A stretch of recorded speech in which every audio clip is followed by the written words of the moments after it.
Hi guys! Welcome sa ASIP9. In this video ay itutuloy natin yung series natin on proof by mathematical induction. So dito sa video na to, sasagutin natin itong tanong na to, no? Prove by induction that for all natural numbers 1 plus 2 plus 4 plus 2 to the n minus 1 is equal to 2 to the n minus 1. So gusto ko lang linawin na ang n minus 1 dito ay exponent, pero ito ang n lang yung exponent niya. Yung minus 1, hindi siya exponent. No? Okay, so simulan na natin. Now, if you want to try on your own, pwede nyo i-pause yung video tapos balik kayo mamaya pag meron na kayong solution. So for the basis step, we check if the statement is true for n equals 1. Yan yung P1 natin, di ba? So this is P1. So let n be equal to 1.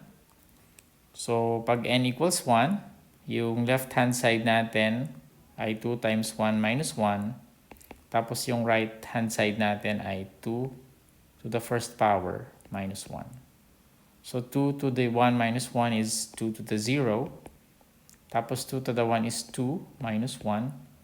And we have 1 is equal to 1. So, true siya. So, P1 is true. Meaning the statement is true for n equals 1. For number 2 sa inductive step natin, we assume that the statement is true for n equals k. By the way, minsan tinatawag ito na induction hypothesis or inductive hypothesis. No? We assume that n equals k is true and we prove that n equals k plus 1 is also true. So assume n equals k is true. So, pag n equals k is true, ibig sabihin, pag pinalitan natin ng k yung n, magiging true siya, di ba? So, 1 plus 2 plus 4 plus and so on plus 2 to the k minus 1 is equal to 2 to the k minus 1. Ano gusto natin palabasin? Gusto natin palabasin na n equals k plus 1 equals true. So, yung mga k dito, magkakaroon siya ng k plus 1. Okay? So, 1. So, to show that n equals k plus 1 is true, we have 1 plus 2 plus 4 plus and so on. Pag k plus 1 na, by the way, ang basis step ay p sub 1.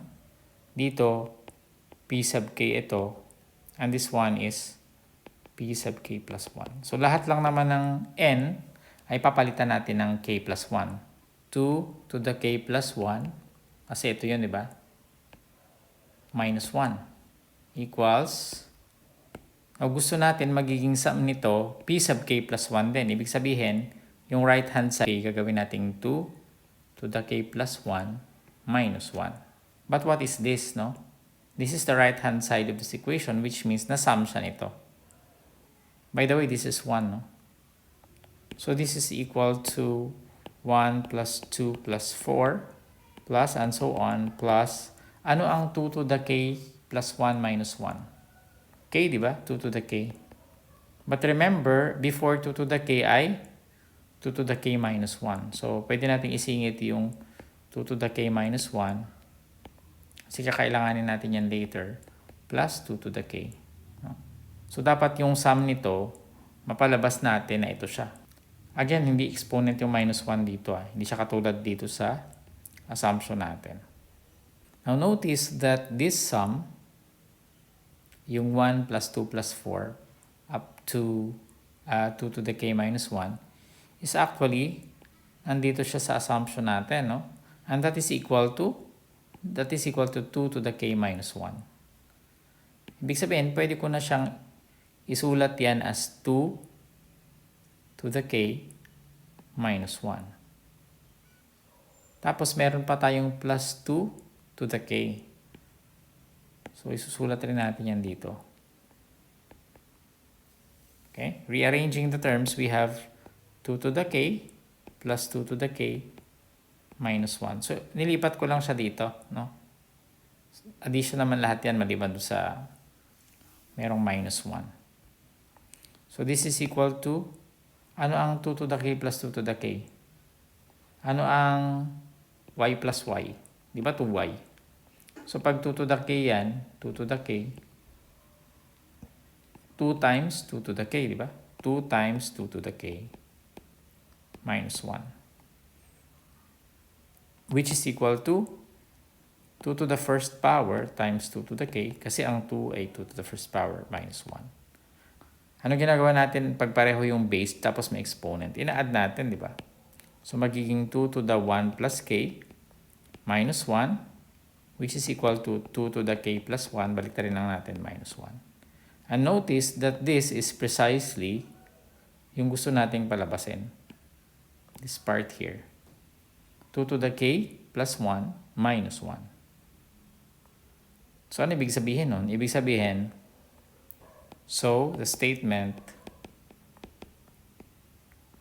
is true for n equals k plus 1.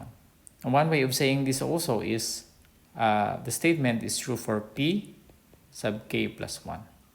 So kung mapapansin nyo, paiba-ibang way ang pagsasabi natin, no? Kasi magkakapareho lang sila ng ibig sabihin. Dapat alam nyo na p sub k plus 1 is actually n equals k plus 1. So iniiba-iba ko yung pagkakastate every example para mas lalong mag-sink in sa inyo at para malaman nyo na magkakapareho yung mga sinasabi ko. No? So pag true na siya for n equals 1, tapos pag inassume natin na n equals k is true, and we have shown that n equals k plus 1 is true, therefore the statement is true for all natural numbers n. Therefore, the statement is true for all natural numbers n. Now another way of saying this is, therefore, the statement is true for all p sub n where n is a set of natural numbers. Alright, so maraming salamat. Sana nag-enjoy kayo dito sa ating tutorial. We will have more examples in the next videos.